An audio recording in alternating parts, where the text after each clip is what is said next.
Good morning and welcome to another session of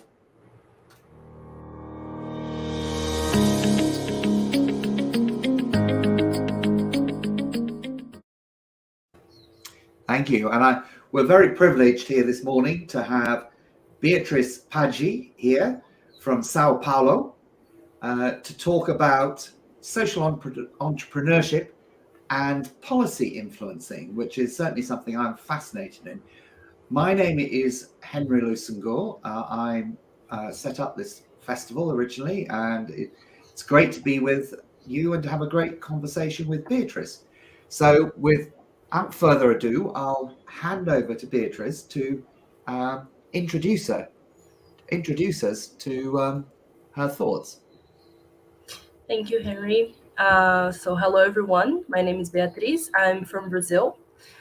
And today I'm here to talk about, as Henry said, entrepreneurship and policy, which seems to be topics that might be considered very distant from each other in our day-to-day lives. One more bureaucratic and related to the government, and the other one that's closer to the people and more grassroots, and it's something that have been talked about a lot.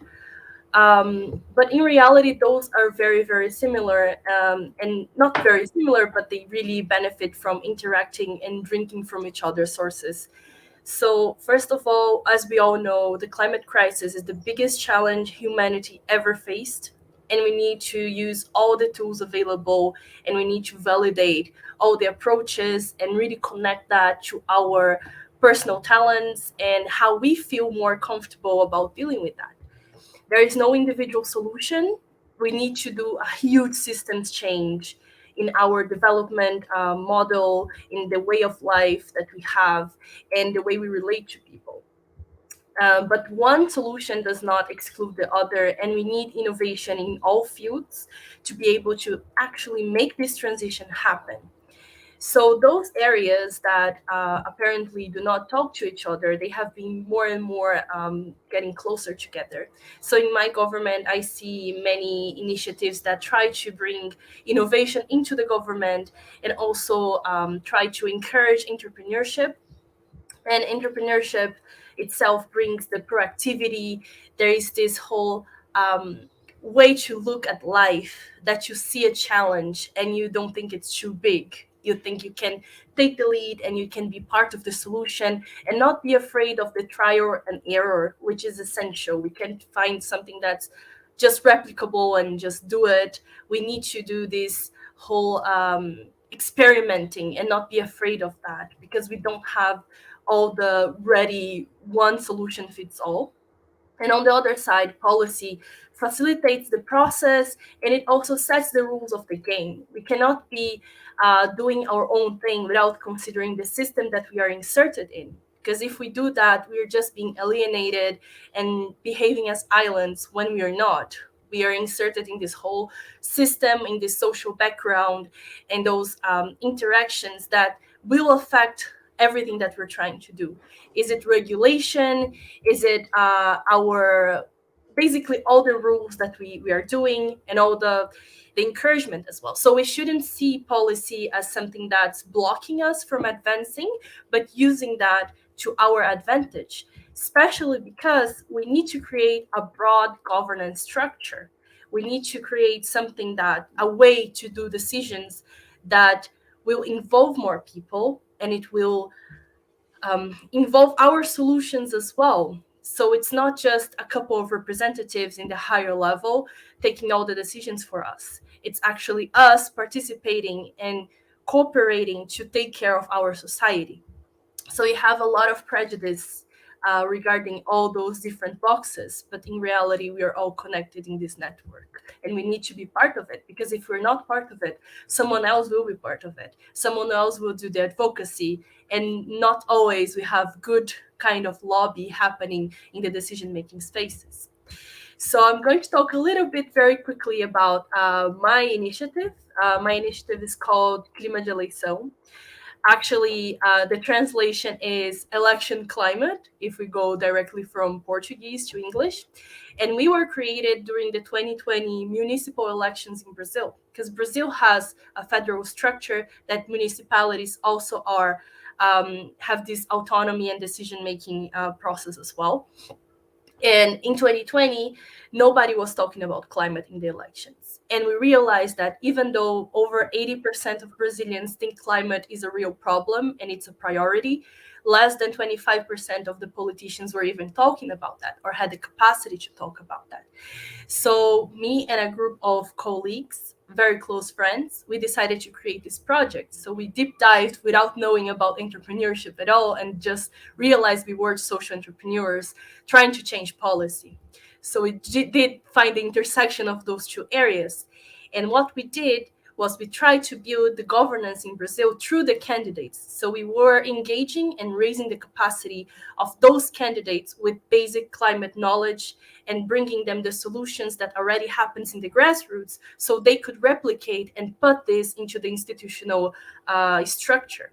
So we wouldn't be just isolated cases trying to make change. We would be a chain of solutions and something that's encouraged by the government. It's internalized by the government. Instead of fighting the system, we would be in the system and changing it from inside. So we did this capacity building, and everyone, initially we were just going to do this in one city, but it exploded and escalated to a level that by the end of the first round of elections, we had reached over 400 candidates in over 250 cities in all 5 regions of Brazil. So with this in our hands, we could provide the voters with the information they needed so they could make conscious choice that's more connected to their own values. So they could put in power people that made sense to them and not just people that did not talk about this essential topic in power. And with that, by the end of the elections, we had 21 elected legislators in 19 different cities. And they are now part of another initiative that we created to continue working and monitoring this closely called Mandates C for Climate, which is an alliance of legislators engaging with climate action. And this network now is implementing public policy in the city level, involving people and trying to put climate in the center of the discussion.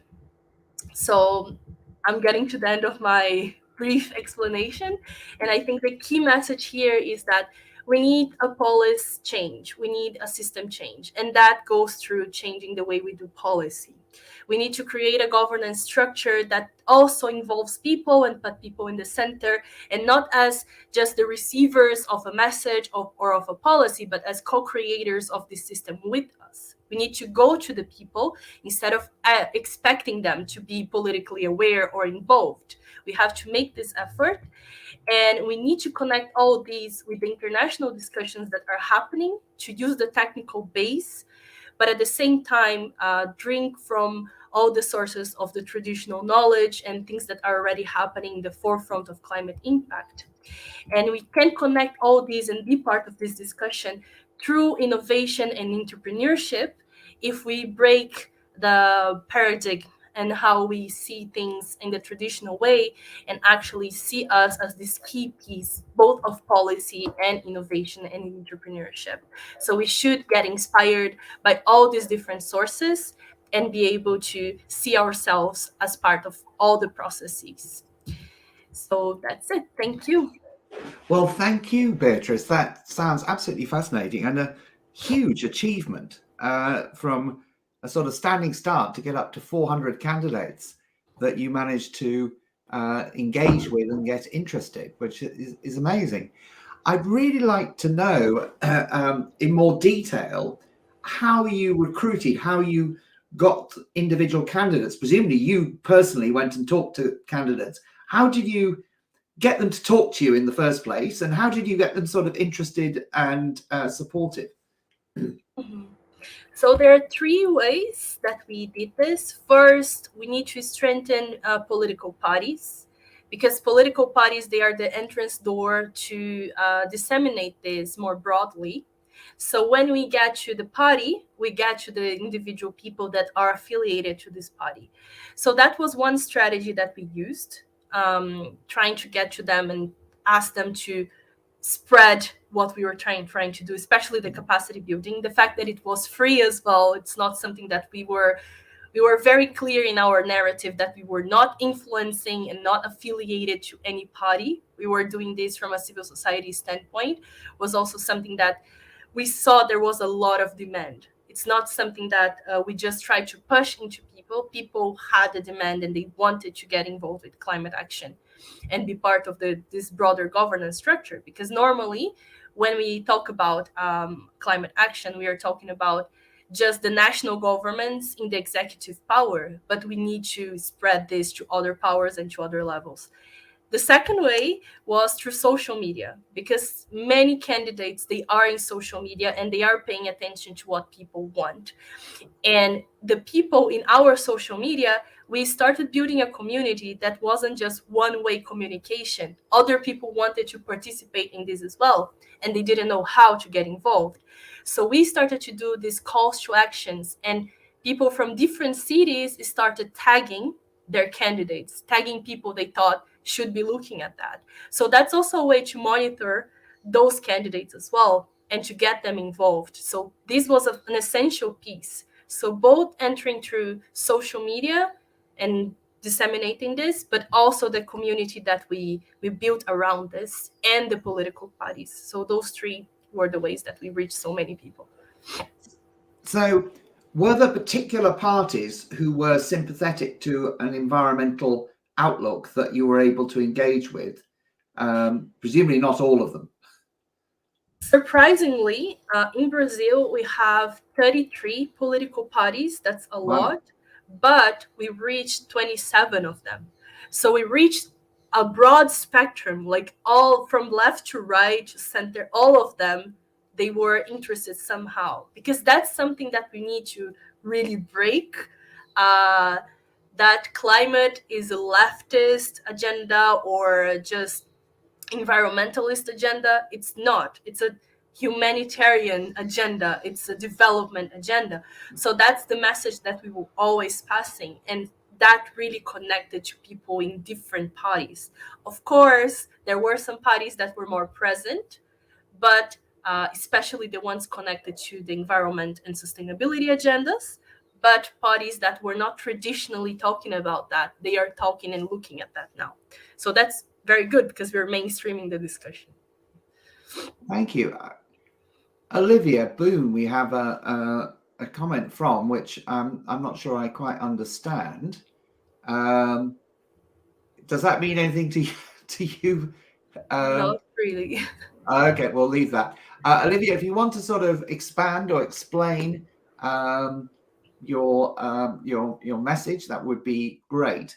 So you managed to get through the parties. What was you said you sort of offered capacity building, is that right? That you were saying we'll help your candidates understand what can happen at a grassroots level. This is the link to the social entrepreneurship, that you can say, well, there are things going on you can learn from and you can put into your agenda. Is that right?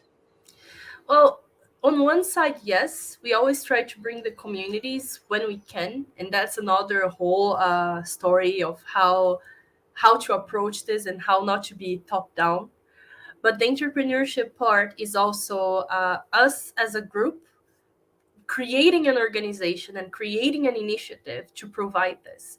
So it might not look traditional as in, oh, we created something that's, I don't know, a bottle of water that can collect and filter water. Right. That's the traditional entrepreneurship that you would see. But social entrepreneurship is people being part of the solution and creating something that's sustainable. And that's what we created as an organization. So we don't see, for a long time, we did not see ourselves as an NGO, for example. We were just trying to be change makers and to transform the reality we were in. And I think that's the social entrepreneurship. It doesn't matter if you are built as a company or as an NGO or as an independent project, so long as you can self-sustain and make the change and put that in the core of what you're doing. I think that's social entrepreneurship, and that's changing a definition as well. Brilliant. Yes, and that is what this festival is really all about, of thinking what are the right things, how to act effectively to get impact. And so you seem to have been incredibly effective through engaging with the parties and getting them interested. And I suppose timing was key because it was during election where people want to be elected. So you've got that behind you. And then you talk about social media, obviously, which is the standard which people use a lot of, and then the community you form. Tell me a bit more about the community you formed and where that came from, and what sort of initial connections you had to sort of get it going. Well, initially, of course, when you start something, you have your immediate community of people that already know you, that you already participated in networks with. And me and my co-founders, we met through a network that was a youth network in Brazil. So we were part of the same organization, and we decided to leave. And for a while, we wanted to create something that was more impactful and that we could see the transformation happening. That's why we used the momentum of the elections as something that was key, because nobody was talking about this during the elections. And the community of people first were the people that we already knew and that saw we were doing a project. Of course, such as family members and also the people from the other networks we were part of. But this escalated so fast that the way we set our messages, the way we created our communication and our narrative involved people, and people wanted to be part of it. So very, very quickly, it wasn't just people we knew that were interacting with us. It was people that we never heard of from different parts of the country that we'd never been to, that were interacting with our communication pieces, with our messages, and were involving even more people. So at the beginning, of course, we were a small project, and then at the end of the year, it was over 1,000 people that were following us and trying to connect us with the decision makers and trying to really create a conversation, because that's the problem with many social media or many projects. They are just giving output without putting people inside of it as well. And alone, and just the small team that we had at the beginning, it would be impossible to reach so many people with just limited hours that we could allocate there.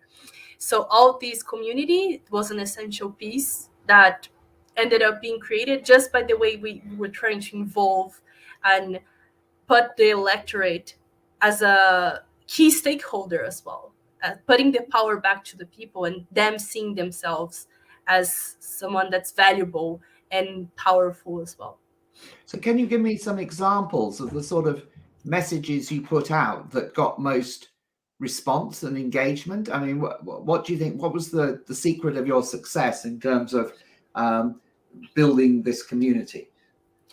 I think the first thing is trying to go beyond the technical knowledge. But that's something that in climate, and if you try to be very formal and you're very used to international negotiations or academic language, it's not going to bring people together. It's not going to reach people because it's going to be too complicated, or they're going to just be lazy to try to understand what you're trying to put out there.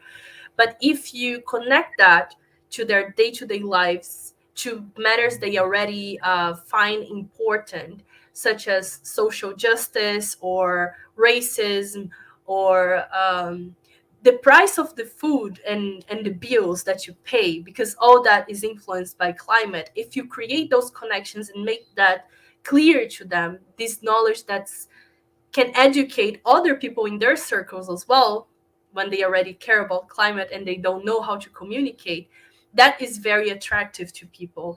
And on the other hand, I think having very clear call to actions. So when we said, please tag your candidate here, tag someone that needs to know about climate, vote for climate, all this kind of short and straight to the point messages that don't try to put more information than needed, gets to people way more easily, and that makes it viralize, I think. Wow. So you've built this amazing community, and presumably which is still building, and you had 400 candidates who indicated interest or came back to you, or what exactly did the 400 do? What sort of counted as them getting involved? Well, first, we didn't, something that's very standard in any election, I don't know about other countries, but in Brazil, is having a commitment letter. And we did not want to do a commitment letter. That's just saying, oh, I endorse climate agenda and I'm going to work for climate, and then they are elected and they never talk about that again. So we wanted to take a step further.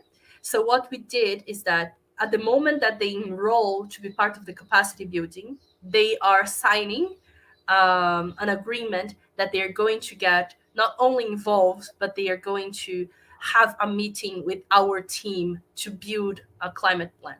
So they're going to tie that into their the center of their agenda if they are elected. So that was the first thing the 400 had signed up for. And then they all had access to the free capacity building on climate and policy. And by the end of the capacity building, if they fulfilled, they checked all the requirements, they passed the tests, because we also evaluated if they were actually paying attention to what we were sharing with them, they would go to this list of candidates committed to climate. And then they would, the electorate would have access to that.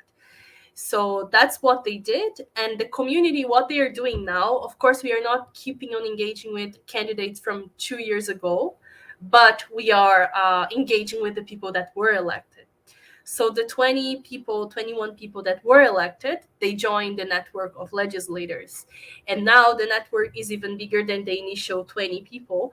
We have over 40 people that also went through the capacity building or did an evaluation on their knowledge on climate. And we have periodic meetings with them while also providing them very practical tools to do climate action. And what we want to do next with them, aside from the exchange between candidates that are the representatives, we also want to do a methodology that's a pathway to climate action in the legislative power. So that's how we keep engaging with them as another community, because we have a community of legislators and we have a community of civil society that wants to get involved with policy and climate advocacy. I wonder, I don't want this to come over wrong, but I would imagine if I was standing for election, presumably a little bit older than maybe you are, and a group of young people came along and says, we can build your capacity to understand climate change, you know, people might be a bit quizzical. Well, what have you got to, you know, what's your credibility? Why should I have any confidence that you can help me? So how did you establish your credibility as an authoritative source of capacity building? That was something that's always a concern. I think especially when you're younger and when you look even younger than you do, because I look even younger. People always question your knowledge, and it doesn't need just to be because of your age. It can be because of your social background, it can be because of your gender, it can be just because of the way you behave, and you always have these barriers. And I think you show to people that you have the legitimacy and the credibility by the moment that you structure something very professionally and you're very transparent with them. So always people would say, oh, who is the organization funding you? What's behind your initiative? Are you being paid by someone that has some lobby agenda, some hidden agenda that you want to push on us? And we always shared who we were and what was our background. Because if you're young, it doesn't necessarily mean that you're not professional, that you don't have work experience, that you don't have the academic degrees. So we always shared to people what were our backgrounds as well. And of course, some people will keep being not trusting you, because you can't change when they have something in their minds, a prejudice in their minds that they don't want to overcome. But many people did. And the more civil society and our community of people, of followers, started pushing for them to get involved, the more they were involved. So it was kind of like this escalating movement. If at the beginning you have only 5 people, of course it's going to be, okay, I don't know. But at the end, we have hundreds of people enrolled, not only the legislators and aspiring politicians, but also civil society. We reached over 600 people in total. And when we got to those numbers and we were disseminating this and publicizing this very openly, how many people were involved, how many political parties were involved, more people wanted to be part of it.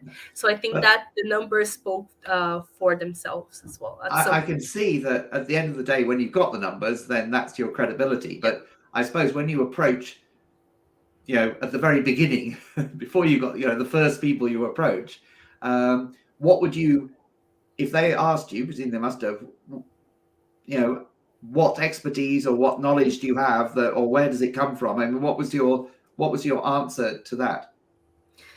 Oh, I think first our academic degrees, because everyone involved was already graduated. Second, the organizations that we were part of in the past, so networks that we were part of that already had the credibility.